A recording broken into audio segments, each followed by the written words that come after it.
Hey friends, welcome back to my channel. In today's video, I am going to show you how to fix blink camera not detecting motion. For that, you need to consider these options. First, check camera angle. Obstructions. Ensure nothing is blocking the camera's view, like trees, curtains, or furniture. Angle.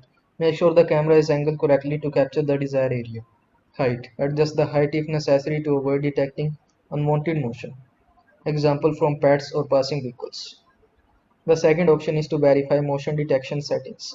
Enable. Confirm that motion detection is turning on in the blink cap zones if available. Define specific zones within the camera's field of view where you want motion detection to be active. The third option is to check power and battery. Battery level. Ensure the camera's battery are fully charged or replace if necessary. Sync module. Verify that the sync module is powered on and has a strong connection to your Wi-Fi network. The fourth option is to update firmware.